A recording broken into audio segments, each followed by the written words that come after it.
Hola a todos. Buenas tardes, gracias por compartir este momento. Se están incorporando en automático poco a poco más gente.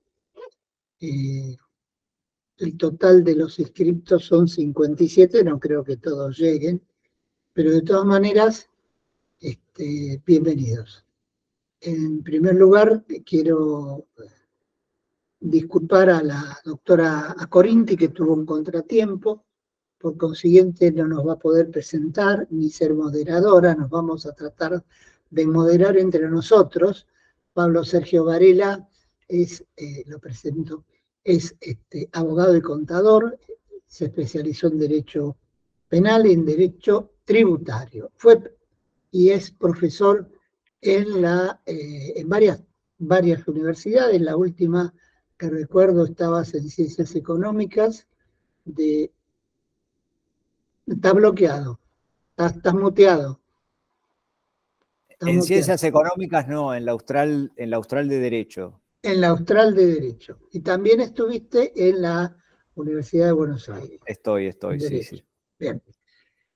Profesor de grado, posgrado, autor de numerosos comentarios, conferencista, una referencia en el derecho tributario. Así que Marcelo Martínez Alberti nos mira muy seriamente. ¿Qué tal, Marcelo? Bueno, perdón, me tenés que presentar vos a mí. Bueno, el doctor Jorge Haddad es abogado, especialista en Derecho Tributario de la UBA, es autor de libros, justamente de varios libros, entre ellos el Derecho Penal Tributario, que se destaca con varias, van por más allá de las 11, 12, ¿cuántas vamos, Jorge? 10, ¿viste? Con lo cual es un gusto para mí, un honor, y actual presidente del Instituto de Derecho Tributario del Colegio de Abogados, es un honor para mí poder compartir esta mesa y este breve comentario de esta resolución 5364 con Jorge. Gracias, Jorge, por invitarme a participar. No, por favor. Somos miembros del instituto, así que es un gusto tenerlos a todos los miembros del instituto. La membresía vale. Vos empezás con la parte formal y yo me dedicaré en la parte, llamémosle, sancionatoria. ¿Cómo no? A ver, creo que como profesionales en derecho tenemos que poner un freno y un stop a estas consideraciones, sanciones camufladas o normas imperfectas que el derecho tributario sigue generando.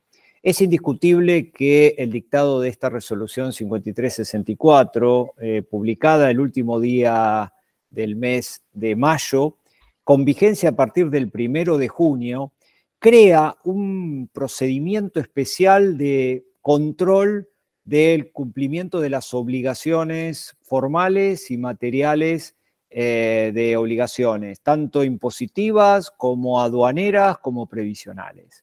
Este amplio espectro que le da la norma tiene como marco de resguardo, tiene como pretensión el corregir eventuales en forma temprana, esto mismo dice la norma, en forma temprana, desvíos que podrían haberse detectado a partir del órgano fiscalizador. Dentro de los considerandos de esta resolución se vuelcan tres ideas que me parecen realmente interesantes y que sin duda estamos todos de acuerdo. Ahora lo que vamos a analizar es cuál es el costo de ello.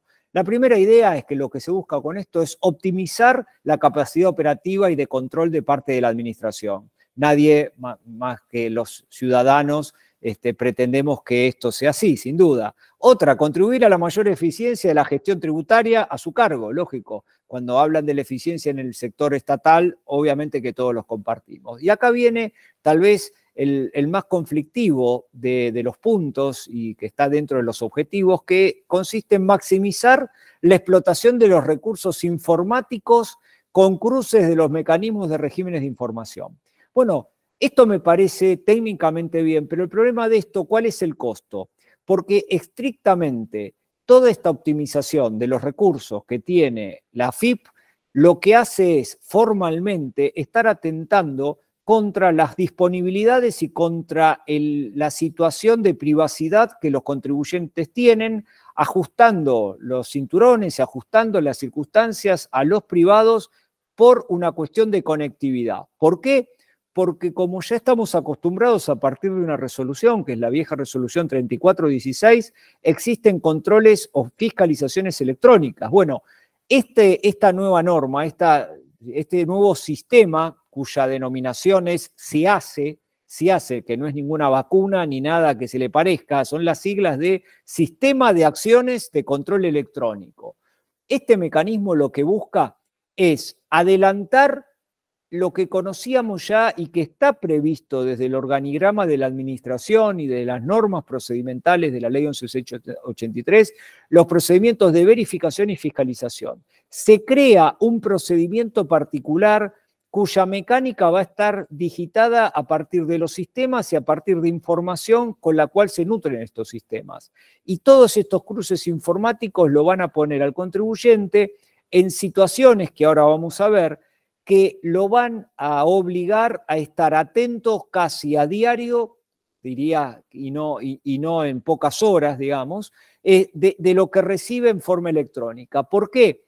Porque los requerimientos y cualquier información que surgiera de ahí que implique por parte del contribuyente llevar adelante un accionar, el conocer, el transmitir esa percepción de riesgo, va a generar desde el punto de vista operativo en la necesidad de cumplimiento durante un plazo que será de 5 a 15 días, conforme las cualidades que tenga la información a requerir. Fíjense ustedes, ¿no? De 5 a 15 días, cuando sabemos que la norma del derecho administrativo general plasmada y habitual que conocemos es un máximo de 10 días, ¿verdad? Bueno, acá vamos a tener 5 días para contestar cuando exista alguna cuestión que a criterio, no sabemos de quién, va a decidir si pueden o no aportarlo los contribuyentes. En síntesis, este nuevo mecanismo de algún modo de control o este procedimiento de verificación y control lo que hace es acorsetar de algún modo a los particulares, comprometiendo en términos escuetos el compromiso de no solo conocer algunas situaciones que el contribuyente le podrán informar temas que no necesariamente deba responder, pero sí el cumplimiento de alguna incongruencia que el contribuyente deba salir a explicarlo. Claro, acá todo esto se hace bajo el concepto de afianzar la certeza y transparencia, pero vuelvo a la idea inicial, Jorge, este mecanismo camuflado de una norma imperfecta. ¿Y por qué la denomino imperfecta? Es porque esto ya estaba previsto en la 11.683 con los institutos que tenemos a partir de la vigencia del artículo 35 y donde sabemos que están plasmadas lisa y llanamente con absoluta claridad cuáles son los alcances de las políticas de fiscalización que tiene que tener el organismo. Es decir, fíjense ustedes que esta norma lo que hace es derogar, en realidad utilizan el término abrogar, con la diferencia técnico-jurídica entre ambos términos, abroga la vieja resolución 3416, donde ya habituados a esta teníamos un plazo mínimo de 10 días.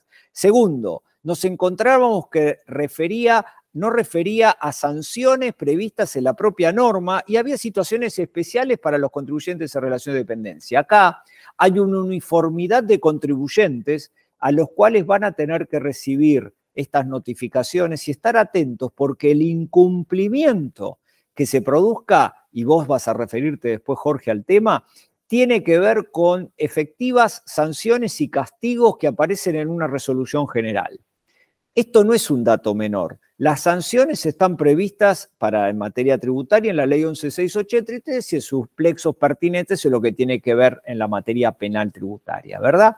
Sin embargo, esta nueva norma, que es dictada a partir de las facultades de reglamentación del viejo decreto 618 del año de 1997, lo que nos hace es dar un viso de legalidad a un procedimiento interno cuya exigencia torna, a criterio al menos de quien suscribe esta idea, torna de algún modo ilegítima esta potestad de castigar a través de lo que se denominan sanciones anómalas, amorfas, atípicas, irregulares o pseudo sanciones, a los privados. Y esto a partir, insisto, de una norma que no es una ley, sino una norma de menor jerarquía que una ley, y por eso se estarían vulnerando aquellos principios de naturaleza constitucional.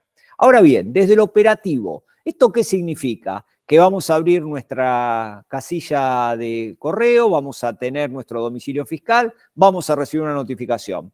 En esa notificación, más allá que la FIP a fin de año pueda mandar algún saludo navideño, nos vamos a encontrar con que nos va a estar requiriendo algún elemento para verificar que es correcto, para noticiarnos, pero lo más grave no es solo la noticia, sino adicionalmente en esta percepción de riesgo que quiere crear, el requerir, el solicitar información. ¿Por qué? Porque el no suministro de esta información va a generar tener unas consecuencias cuyo detalle ahora vos te vas a referir, Jorge. Algo que es importante. A través de la reforma del año 2017, ya la administración, ya la ley había dado el carácter trascendente a la orden de intervención.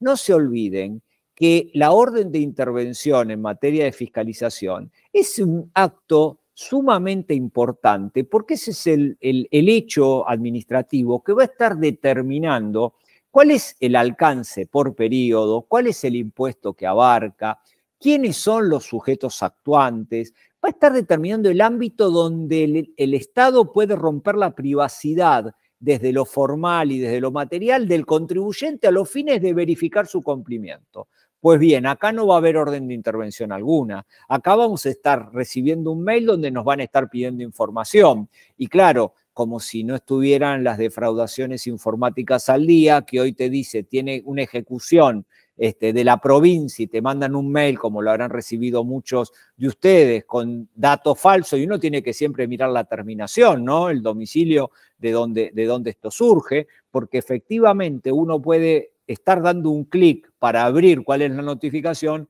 y se encuentra nada más ni nada menos, o con un virus o con una interfaz que genera una intromisión en las computadoras propias. Con lo cual, no me parece mal, insisto, no me parece mal que la administración use sus herramientas. Lo que sí no veo apropiado no solo es lo escueto de los términos que aplican acá, sino la formalidad que todo quede plasmado a través del sistema informático. Claro, nosotros como abogados podremos, todos los que estamos acá escuchando, podemos sostener, bueno, se trata nada más ni nada menos que una notificación más, como conocemos los procedimientos judiciales y nadie se sorprende de ello, ¿no? Pero existe un expediente, conocemos la existencia de un expediente, estamos incursos dentro de este formalismo. Bueno, acá, de acuerdo a la naturaleza, el objeto, el carácter de esa acción de control, va a tener diferentes plazos, diferentes destinatarios. Claro, y acá se plantea algunas circunstancias. Doy un ejemplo práctico que ocurrió.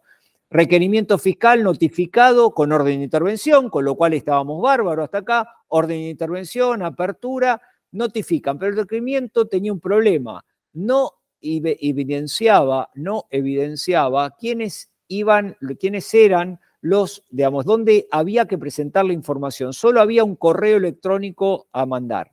Claro, el problema de todo esto, que en este correo electrónico de fiscalización electrónica, ¿cómo aseguramos que esto llegue al contacto de la persona que tenía que llegar? ¿Qué ocurre? Se presenta una solicitud de prórroga, no llega a esta solicitud de prórroga la persona que tenía que llegar y esa persona lo que hace es dar por incumplido el requerimiento pertinente.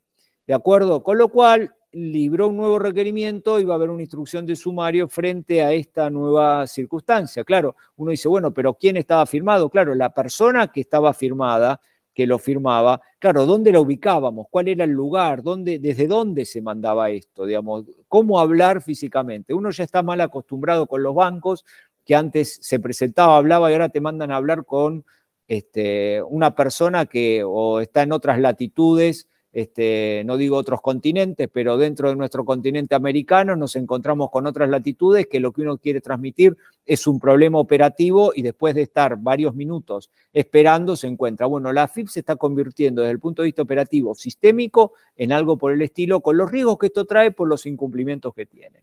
Como ideas adicionales nos encontramos artículos 4 y 5 de esta resolución con algunas cuestiones de naturaleza informáticas, es decir, cuál va a ser la selección, dónde está el botón de la página web, qué pauta tenemos que seguir, qué nivel de seguridad tenemos que tener. El nivel de seguridad para interactuar va a ser el nivel 2 en adelante. Algunas particularidades procesales que son de naturaleza menor, al menos a mi criterio, que tiene que estar emitido, que el sistema va a emitir un acuse de recibo. Podemos utilizar ese único medio electrónico para cumplir, es decir, que aquel que no tenga una computadora en acceso no va a poder, primero, ni notificarse, y en segundo lugar, no va a poder cumplir. Es decir, no esperemos más la carta que la deja por debajo de la puerta o pegada al marco de la puerta, sino ya esto no va a existir más. Hay que revisar el correo electrónico y aquellos que sufran de ansiedad van a estar con un constante problema cuando estén en un procedimiento sabiendo que eventualmente van a recibir algo de esto. Sí hay dos cuestiones que quiero, de naturaleza procesal, en estas normas que quiero remarcar. La primera tiene que ver con, realmente me sorprendió, Jorge, debo confesarte, el carácter que se le da de declaración jurada en los términos del artículo 28 del decreto reglamentario de la ley 11683, a la información que yo presente, ¿sí? Se copia, se pretende copiar el artículo 28 infine, que dice que toda información que yo brinde tendrá los efectos fiscales el carácter de declaración jurada. No nos olvidemos que el artículo 28 infine del decreto del 1397, que es el que regula la 11683, refiere no a cualquier elemento informativo, refiere a la declaración jurada, a la de carácter determinativo, a la de carácter informativo. Acá lo que estamos haciendo es darle el carácter de declaración jurada a información que voy a estar brindando. Me parece que acá falla, me parece el criterio, o modestamente es mi opinión, el criterio que se le quiere dar, porque parece un exceso que una resolución general le quiera dar a la información que se supone debo presentar el carácter de declaración jurada con los efectos que eso tenga, ¿verdad? Evidentemente, si el mail lo responde una persona no autorizada porque logró acceso a ese mail, por cualquiera sea el motivo, profesional infiel, empleado infiel o el que fuere, que accedió y responde cualquier cosa, esto me hace acordar a cuando se presentaban declaraciones juradas millonarias y era el ex empleado que se había ido y entonces mandaba a ejecutar una obligación que nunca había existido, ¿verdad? Este es un primer elemento que me parece al menos cuestionable o llamativo en este procedimiento. El segundo elemento, que todos los elementos van a ser digitalizados y todos estos elementos van a ser antecedentes de cualquier fiscalización posterior.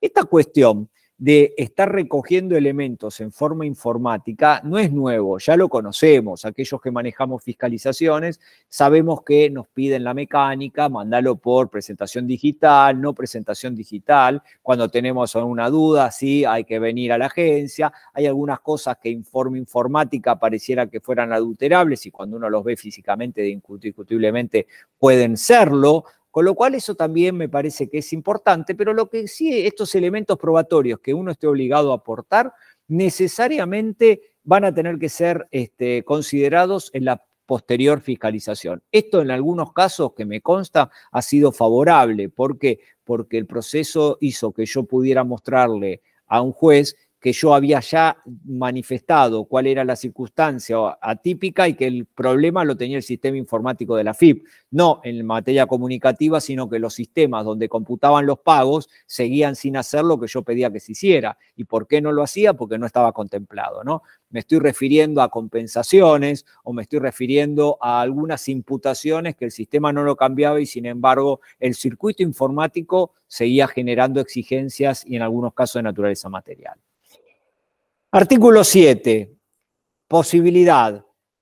Se cumplimenta la acción de control, es decir, me notifican, cumplimento y solamente por una vez. Es decir, respondo una sola vez, no puedo ir y responder dos veces, o en principio no podrían volverme a requerir bajo esta acción de control. Es decir, me piden una sola vez. Si respondo una sola vez, ahí se acaba la acción de control. Con lo cual, en principio, habría una limitación a la cantidad de veces que esta acción de control, entiendo que esta limitación tiene que ser por un mismo periodo, mismo concepto, o por cada acción individualizada, ¿verdad? Porque de algún modo se limita. ¿Esto qué implicaría? Que la contestación parcial que yo pueda hacer de un eventual requerimiento frente a la incertidumbre de un particular de responder a determinado requerimiento, podría estar suponiendo técnicamente la existencia de una información incompleta y que sin embargo la administración no tendría la chance de volver encima de ella. Hay una posibilidad que no es informática, que me notifiquen esta acción de control o este sistema se hace a través de una notificación del artículo 100, de cualquiera de las otras del 100, ¿verdad? Porque esta sería la del 100H, que es el electrónico, domicilio electrónico. Y esa situación de excepción, ¿cuál es? En la anterior normativa de la fiscalización electrónica, la excepción estaba dada a los empleados en relación de dependencia. Acá no establece cuál es. Entonces nuestra pregunta es, ¿cuáles van a ser las situaciones de excepción? Primer punto. Segundo, ¿vamos a darle un tratamiento igual a todos los contribuyentes? Y tercero, ¿quién va a ser la persona que va a decidir, digamos, y no nos fiemos necesariamente en la inteligencia artificial, claro, quién va a ser la persona que va a decidir cuáles son las excepciones, ¿no? Porque acá no establece un organigrama de control que esto esté colgado dependiendo de algún departamento en particular, al menos no surge así en cuanto a la materia orgánica dentro de la FIP. Último artículo de mi comentario para cumplir en tiempo y forma, Jorge, con lo previsto. La posibilidad está, el artículo 10 es el que tiene que ver con las solicitudes de prórroga. Es decir, yo recibo esta acción de control, esta acción de control dice, manda determinada leyenda, donde puede solamente estar informándome de algún dato que yo esté en conocimiento, en cuyo caso, más de una vez dice, hemos detectado que usted posee cuentas en el exterior, listo, digamos, si me dice eso, el contribuyente, si ya la declaró y estaba declarada o no, sabrá qué tiene que hacer, y esta es una acción de riesgo que siempre existió, por lo menos me están alertando de que ya el mecanismo tiene, indiscutiblemente esto es muy seductor, induce al cumplimiento. El tema es que esta inducción al cumplimiento, que me parece muy válida, no genere una carga en aquel contribuyente que no necesita ejercitar esa inducción o ese riesgo o sufrir el riesgo fiscal, ¿no? Pero puede darse también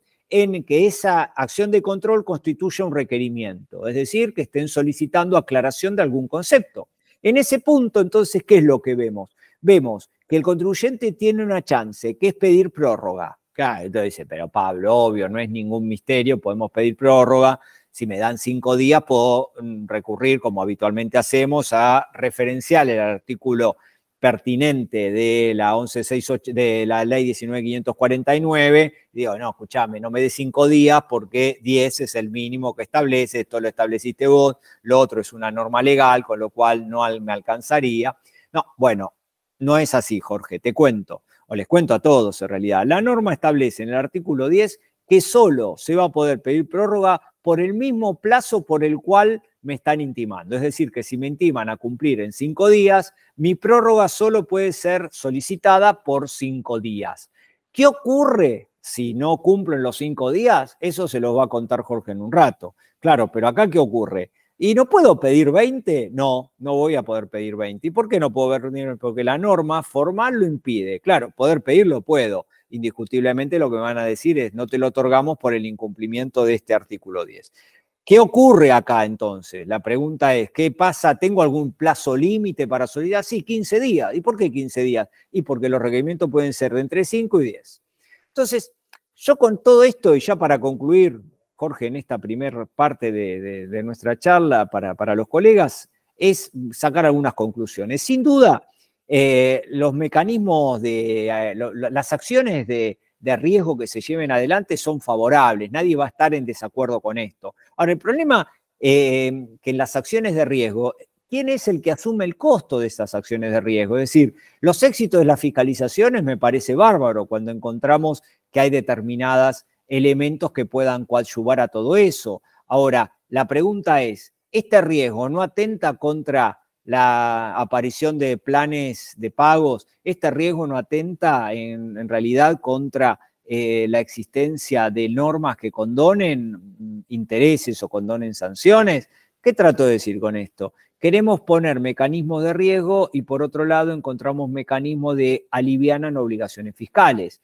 Claro, esto no parece muy bueno. Muchas veces conocemos clientes y dicen, mirá, esperemos a pagar hasta la próxima moratoria, que seguro va a haber. Ni te cuento en épocas de elecciones, ¿no? Lamentablemente, lo empírico muchas veces conlleva a estos razonamientos. En síntesis, y para ya cerrar, las facultades de fiscalización, a mi criterio, ya estaban bien plasmadas en la 11.683, desde los artículos 33 a 36 bis, con lo cual creo que acá pocos son las cosas que podemos advertir al respecto. En segunda línea, una primera conclusión que yo podría tirar de esto, todas las actuaciones fiscales que a mi criterio exceden normativamente lo reglado en estas normas, están vulnerando, están metiéndose con la vida privada del particular. Y meterse con la vida privada en particular a través del dictado de estas normas con efectos deleterios, sin duda que se lleva puesto a los derechos personales y de los sujetos pasivos de la relación tributaria, ¿no? Generando una sensación no solo de desazón, sino de excesiva presión, cosa que realmente no parece lo ideal si sumamos la carga tributaria real que hoy los argentinos sostenemos. Muchas gracias, Jorge. Al contrario, gracias a vos. Hay algo de lo que vos expusiste que es endémico, yo diría, no histórico, sino endémico en el organismo de recaudación, ya sea aduana en su momento o la DGI, que es considerar todo lo que presenta el contribuyente como declaración jurada. Eso siempre ha aspirado, no sé, eso es histórico, cambian los funcionarios, pero ese criterio siempre siguió dentro de no sé, la organización debe ser. Yo voy a hacer referencia, luego de la exposición muy clara de Pablo, a 3 artículos, el 10, el 11 y el 12. Pero antes de hacer referencia voy a hacer una observación. Cuando nosotros tenemos una norma que no es una ley, obligatoriamente el último párrafo, antes de por ello el Poder Ejecutivo, la Asociación de Actores en la Casa del Teatro o la AFIP, el administrador, resuelve, ese párrafo que está anterior del por ello debe obligatoriamente por normativas internas de la administración establecer en función de qué norma se dicta lo que a continuación se expone. O sea, esta resolución se dicta, como dice acá, la presente se dicta en ejercicio de las facultades conferidas por el artículo 7 del decreto 618 del 10 de julio de 1997, sus modificatorias y complementarios. O sea, partamos del enfoque y el sustento que tiene esta resolución general de la AFIP, que es el artículo 7 del decreto 618, que recuerdo es el que unió originalmente los recursos de seguridad social con la materia tributaria, y después se incorporó la materia aduanera. En otras palabras, lo que crea la Administración Federal de Ingresos Públicos, la AFIP. Y estos primeros artículos, los 10 primeros artículos, fueron amputados a la ley 11.683, porque estuvieron históricamente, desde que se creó la ley 11.683, allá por el año 1932, estuvieron incluidos, porque son las facultades que tiene de reglamentar, de interpretar, de organización interna, o sea, todo lo que necesita un organismo para funcionar. Pero tengamos en cuenta qué facultades de reglamentación tiene. De acuerdo a la ley y todos los...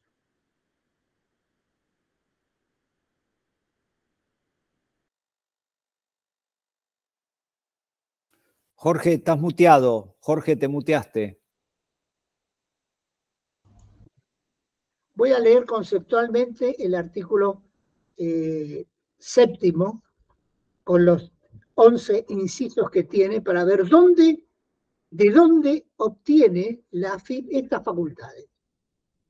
Primero, la inscripción tiene facultad para reglamentar sobre la inscripción de contribuyentes y la forma de documentar la deuda fiscal. Después, de crear agentes de información y obligaciones a su cargo.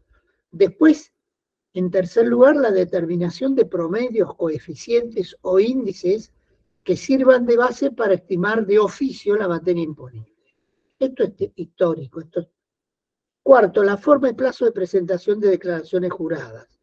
Quinto, los modos, plazos y formas extrínsecas de su percepción, como pagos a cuenta, anticipo, accesorio o multa. Todo esto es histórico.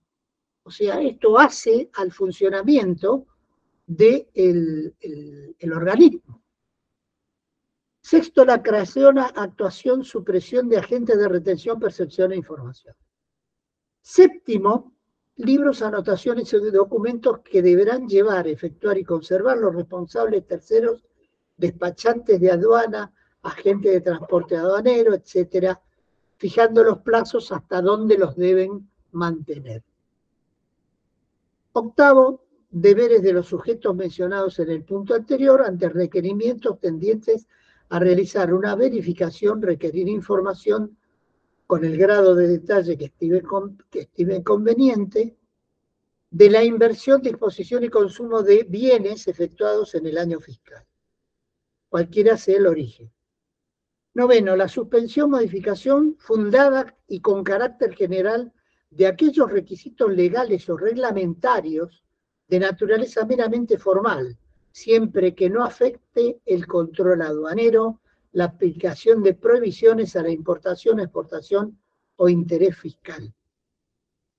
Décimo, dictado de normas estableciendo requisitos con el objeto de determinar la lícita tenencia de mercadería de origen extranjero. Estos dos son materia aduanera pura.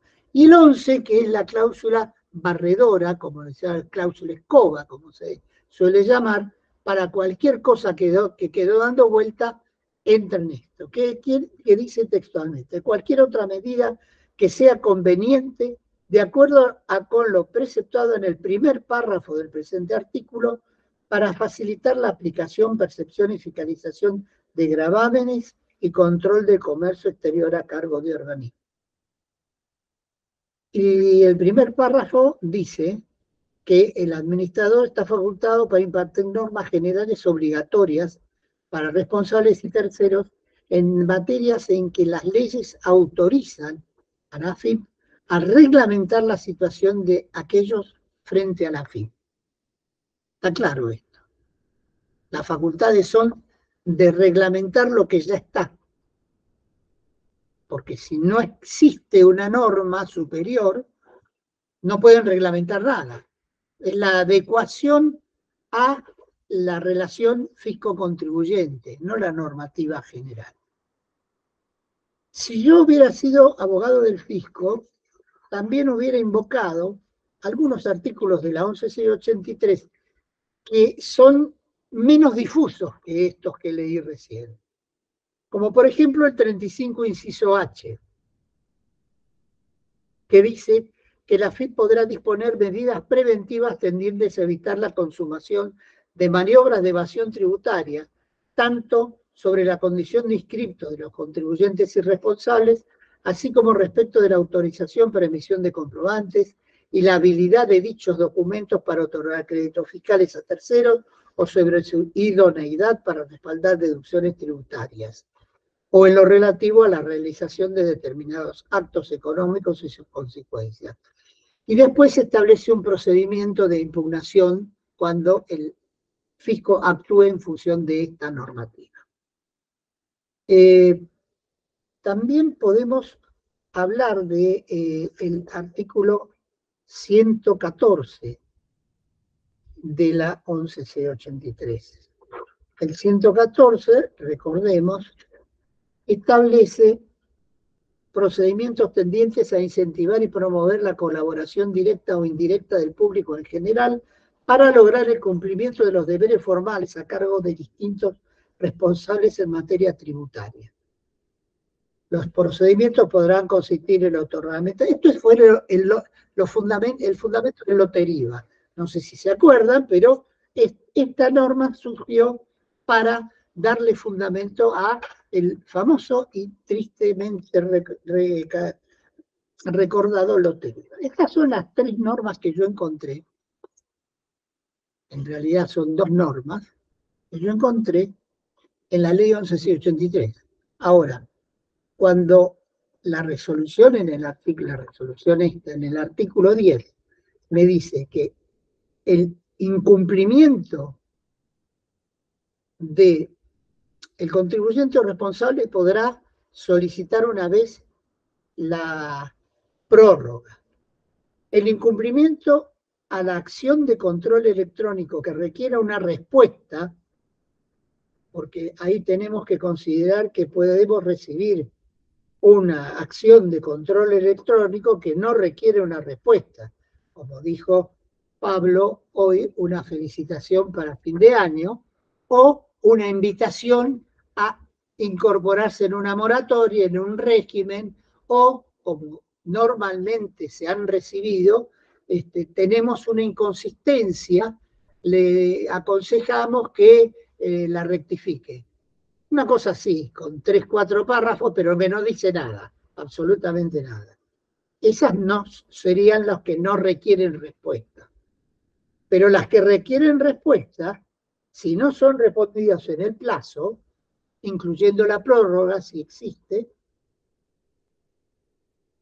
serán responsables de las sanciones que pudieran corresponder en la ley 11.683 y la que a continuación se enumeran. Y se enumera de la A a la E. Vamos a ver después el nivel y el carácter que tiene. Lo primero que quiero destacar en esto es que no nos estamos refiriendo a ilícitos de naturaleza penal. Para eso, el Bagre, voto de Casas, agota qué es el ilícito de naturaleza penal y cuál no. Y hay 2 en la ley 11.683 marcados por Casas, muy bien, donde expone que la defraudación de impuestos y el agente de retención que se quedó con lo retenido, esos sí tienen naturaleza penal, el resto no. Volvemos entonces a la discusión que planteó, que se generó a partir de un trabajo presentado en 1927 en el tercer Congreso de Juristas Alemanes en Checoslovaquia por James Goldsmith, que se titulaba El Derecho Penal Administrativo. Un informe, un dictamen, pero creó una diferencia entre lo que era el delito y el derecho penal, como él lo llamaba, administrativo. No es un trabalengua, sino ni un problema lingüístico de referirse a derecho penal tributario o tributario penal. Porque tengamos en cuenta que cada uno tiene sus garantías, derechos, y si decimos derecho tributario penal, primero están las garantías y los derechos del derecho penal, y luego los del derecho tributario. Y si nos hablamos de derecho tributario penal, como dice acá Goldsmith, lo primero son las garantías que existen en el derecho administrativo o tributario específico. Harach lo analiza muy bien esto, como lo hemos visto todos. Acá no estamos en el naturaleza penal, estamos en naturaleza administrativa. Por eso la referencia a otras sanciones que le correspondan por la ley 11.683 están, en mi criterio, del 45 para abajo. O sea, infracciones formales, 38, 38 bis, 39, 39 bis, 45, 45 bis, dentro del agravante del 39, etc. Son esa clase de infracciones las que estamos la que se está refiriendo que se van a aplicar aparte de las sanciones que ellos aplican. Ahora, acá lo que hace la resolución es crear un tipo de ilícito. Ya no me interesa si es formal, penal, naturaleza penal. Crea un tipo de ilícito. Claramente es el incumplimiento de la acción de control electrónico en el plazo dado. Eso es claramente es la redacción de un ilícito. Y a continuación, a quien incumple esto, se le aplicarán las siguientes medidas. Y acá hay la utilización del lenguaje relativamente bien, con una falla. Acá no me habla de sanciones, estoy hablando del artículo 11, el primer párrafo o el copete, como se le suele llamar, las medidas habla acá. Pero en el título, que es el D, la palabra o el apartado D de la resolución, habla de incumplimiento de la acción de control electrónico, sanciones y demás efectos. Acá no me está hablando de medidas, me está hablando de sanciones. Tiene facultades por el artículo 7 que leímos por arriba para aplicar sanciones, no surge de ahí. Porque el último inciso no le da la facultad para aplicar sanciones, está reglamentando por todos los incisos del artículo 7 las normas superiores a la resolución general. Y de ningún modo puede crear sanciones. Sin embargo, lo establece. Con lo cual ya tenemos una primer consideración de violación de garantías constitucionales por exceso de atribuciones del organismo. Directamente acá no tiene facultades para esto. Las leyes a las cuales establece la misma resolución, el mismo acto administrativo general, como fundamento no le da la posibilidad de redactar y crear lo que está creando acá. Segundo, establece una serie de sanciones que son el encuadramiento en una categoría distinta del sistema de perfil de riesgo, el CIPER. Me pueden poner en la última categoría como sanción. Esto es claro. Y en segundo, el encuadramiento o exclusión o suspensión de registros especiales. Me pueden suspender del registro de importador-exportador, por ejemplo, entre otros. La limitación de la clave única de identificación tributaria. Hay un comentario en el derecho no sé si están los dos autores acá, pero por lo menos vi que está presente uno de los autores. Yo creo que es conveniente volver a analizar el fallo que ellos comentan sobre el régimen de la sanción encubierta de la suspensión del quit, que son Barbato y Gertz. La suspensión del quit es otra de las sanciones que va a aplicar acá. Recordemos que la jurisprudencia hasta ahora ha dicho y confirmado por la Corte, ante el rechazo por 280, que para que haya suspensión de la clave única de identificación tributaria debe haber un acto administrativo previo, porque lo están haciendo sin acto administrativo previo. Acá en ningún momento surge un acto administrativo previo. La habilitación de emisión de comprobantes M, con lo cual virtualmente lo están colocando al contribuyente en una situación de exclusión del sistema general, porque cuando uno recibe una factura M, lo primero que hace es preguntar qué es lo que pasa, por qué tenés una factura M.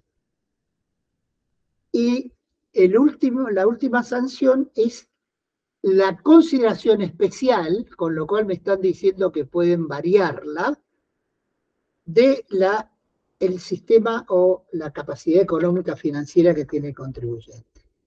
Se adjudica la posibilidad del funcionario de aplicar los agravantes o no de el artículo 50, 49 y 50 de la 11C83, que lo puede aplicar en una determinación de oficio, lo pueden aplicar en algunas situaciones, pero la sanción no está prevista acá por incumplimiento de acción de control electrónico. Yo creo que estamos en presencia de un avasallamiento de las garantías y derechos de los contribuyentes. ¿Por qué? Porque se está creando un ilícito nuevo, un ilícito muy particular, conflictivo, de naturaleza y de nacimiento irregular. Muy bien lo explicó Pablo. Voy a hacer algunas apostillas sobre esto. Se publicó en el Boletín Oficial el último día de mayo para ser aplicado en todo el país el 1 del mes siguiente. A ver, seamos serios, AFIP. ¿Quién lee todos los días el Boletín Oficial para saber cuándo y cómo se le aplican diversas normas o se suspenden algunas normas? No tiene que dejar un espacio de tiempo para que el ciudadano, que es el contribuyente, porque acá está cargándole las tintas a los profesionales que colaboran con las declaraciones juradas, sea idóneo, sea profesional de ciencias económicas o lo que sea, le están cargando la responsabilidad de ellos. Entonces, primero un tiempo prudencial para aplicar esto. No, lo hicieron al día siguiente. Posiblemente se estén enterando en esta época algunos contribuyentes y otros ni siquiera se hayan enterado de esta obligación. Segundo orden, la notificación es electrónica.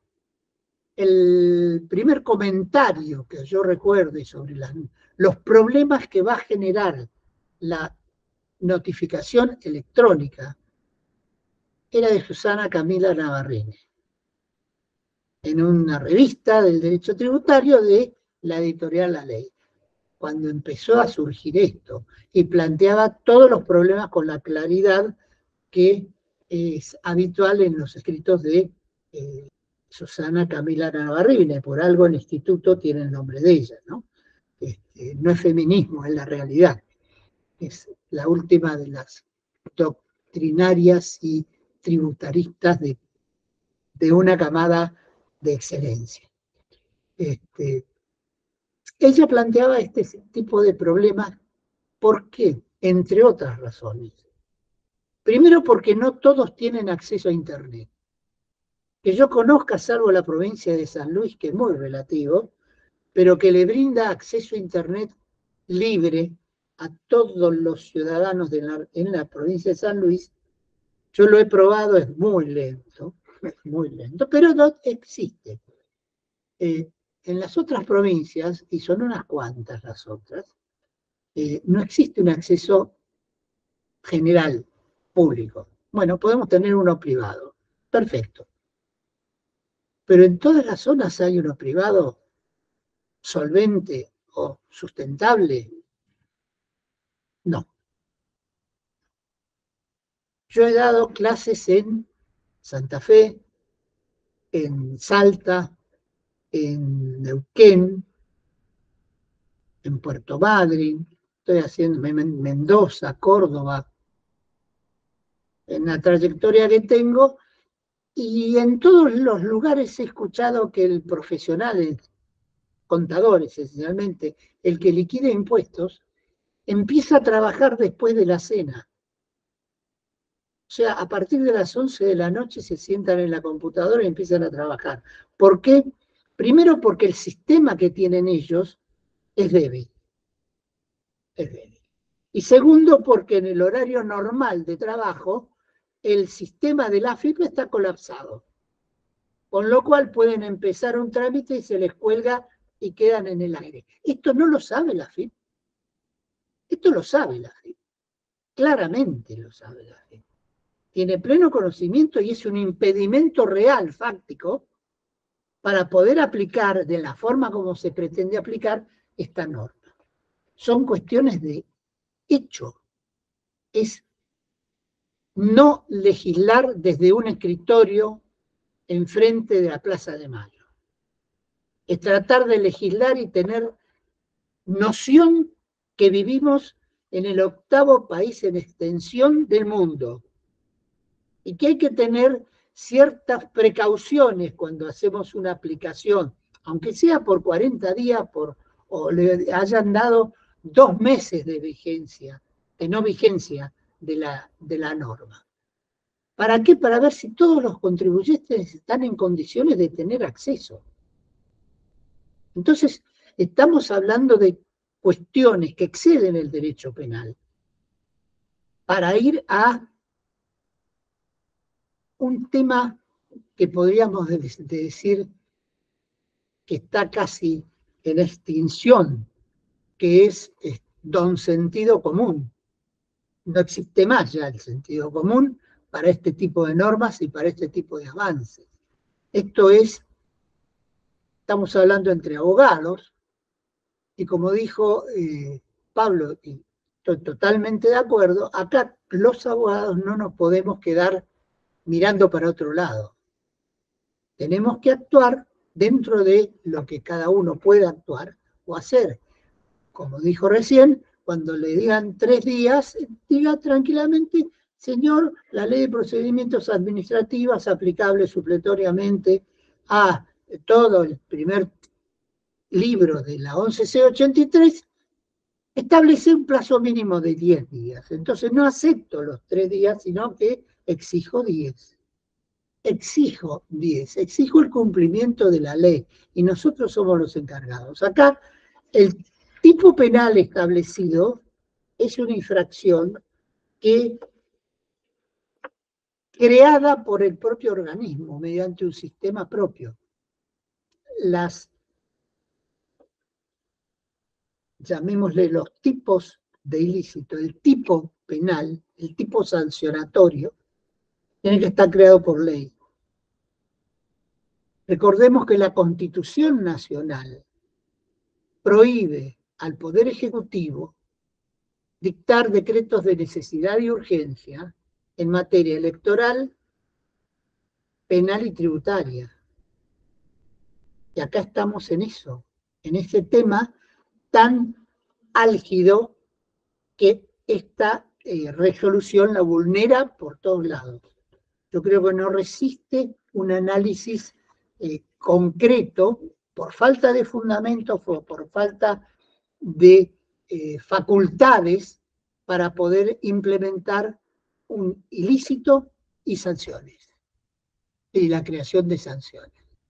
Entiendo que esto se debe cuestionar y se debe lograr declarar la inconstitucionalidad de esta norma.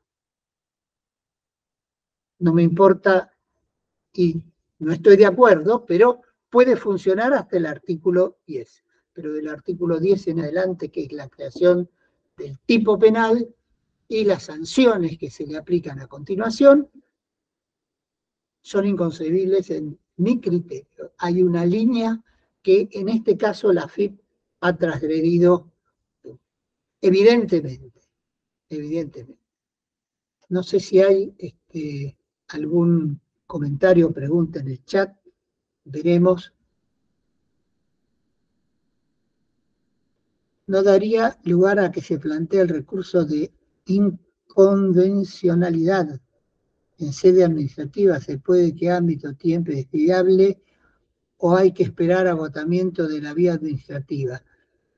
Yo creo que lo primero que corresponde acá es, cuando llegue alguna sanción, agotar la vía administrativa que uno tiene por el artículo 74 del decreto reglamentario e ir a la justicia inmediatamente. Si quieren, pueden, mientras tramitan el artículo 74, pedir una medida de no innovar en la justicia. Yo creo que esas son las vías que corresponden hacer. No sé si hay más. Deben realizarse. hay una sola consulta hasta ahora que yo vea. Yo creo, Jorge, para de algún modo ya para cumplir con los tiempos, ¿no? Yo creo, más allá de alguna consulta que mientras tanto estén preparando, yo lo que creo que acá hay dos aristas que son esenciales a lo que algo no está bien y por ende creo que hay una contaminación de normas sustanciales. Tal vez con un objetivo válido, esto no lo ponemos en tela de juicio, el objetivo es utilizar los mecanismos informáticos que todos pagamos y que son de la AFIP y que se utilicen con todo el cúmulo de información que tienen. El objetivo puede ser válido. El tema es quién asume el costo de esto. ¿Por qué? Porque la formalidad indiscutible que le dan a los sistemas informáticos hoy, que frente a un eventual incumplimiento genere alguna de esas sanciones anómalas que vimos y que vos detallaste, me parece una desmedida a la razonabilidad que a un tipo de aplicación corresponda. Este es un primer aspecto, ¿verdad? Es decir, limitarnos solo, en lugar de decirle, mire que advertimos una vez, lo notificamos por otra forma, hasta la tercera, ahí se acabó, ahí se te acabaron los tickets, de algún modo. En todo esto tenés la chance de que no ocurra esto. Claro, en este punto concreto, yo el problema que veo, Jorge, no es solo la sanción aplicada en la inmediatez del incumplimiento. Yo lo que veo es la conflictividad operativa del contribuyente que frente a esta eventual negligencia producto de no responder, le cueste mucho más el levantar la medida que sufrió por esta pseudo negligencia en estos escuetos plazos. A ver, primero podemos cuestionar la no razonabilidad del plazo versus la sanción anómala que recibe. Este es un cuestionamiento. El segundo cuestionamiento viene, frente a que puede ocurrir esta sanción, ¿sí? ¿Cómo revierto esa sanción y cuál es el proceso que se revierte en esa sanción? ¿Por qué? Porque si yo incumplí por algún motivo, sea por el escueto del tiempo o porque no cumplía los requisitos que la FIP consideraba pertinentes, y en un momento los termino de cumplir, el volver a mi situación de origen, no crean que es inmediato. Y esto lo hablo desde la operatividad profesional que lo vemos. Es decir, el querer volver a entrar a la autopista cuando la tormenta me llevó a la banquina no es tan fácil, ¿sí? ¿Por qué? Porque es como que es todo más complicado en volver. Este es un primer plano. El segundo plano al cual yo refería es al cual vos te referías. Esto es indiscutible, esto prima sobre cualquier análisis, es un estamento superior a lo que yo planteé. Yo planteé cuestiones no solo procesales, de naturaleza facultativas en exceso, sino que vos planteás algo que es liminar en el derecho tributario y en el derecho penal estrictamente con el carácter de sanción. Escúchame, generamos que incumplimientos de naturaleza formales, porque muchas veces pueden resultar de naturaleza formales, trastoquen cuestiones de índole sustanciales como es la última ratio de la materia penal. Porque, a ver, Jorge, vos hablabas del derecho administrativo sancionador, vos hablabas del derecho tributario sancionador, pero con independencia de esto sabemos que los principios penales les son aplicables a todo esto.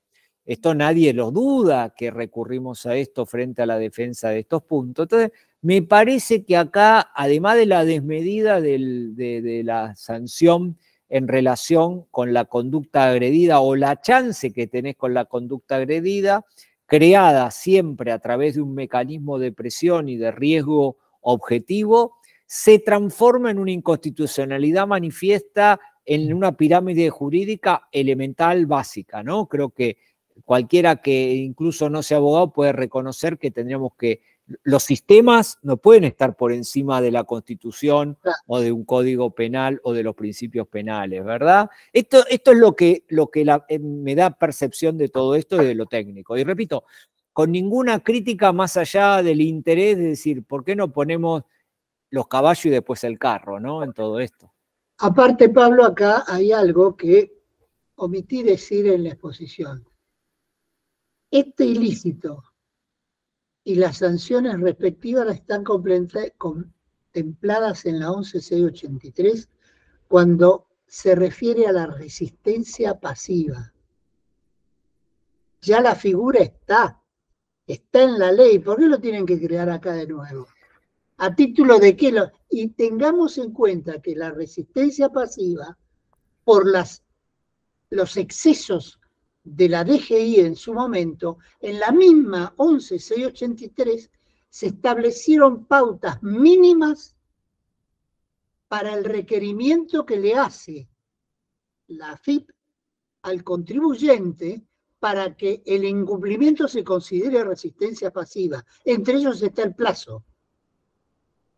Tal cual. Por ejemplo, la gravedad o la cantidad de elementos que se están pidiendo. Eso está en la ley y acá no está, ni lo contempla.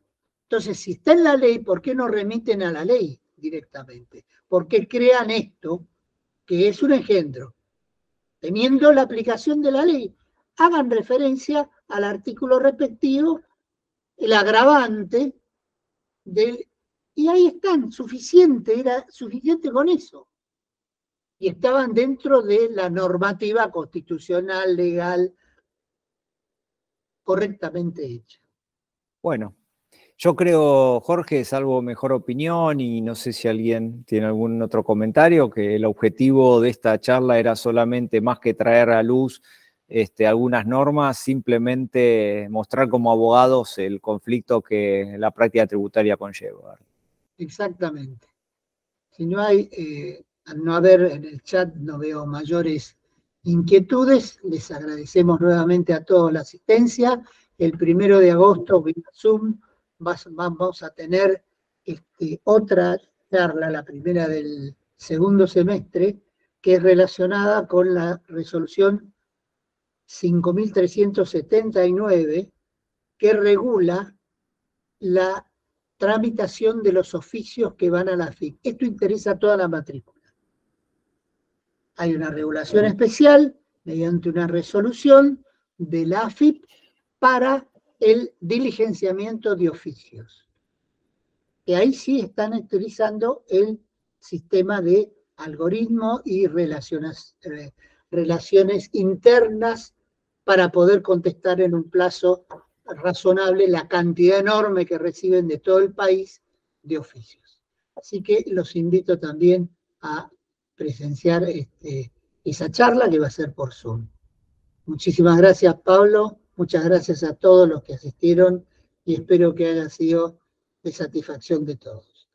Muchas gracias a todos, Jorge. Abrazo hacia vos.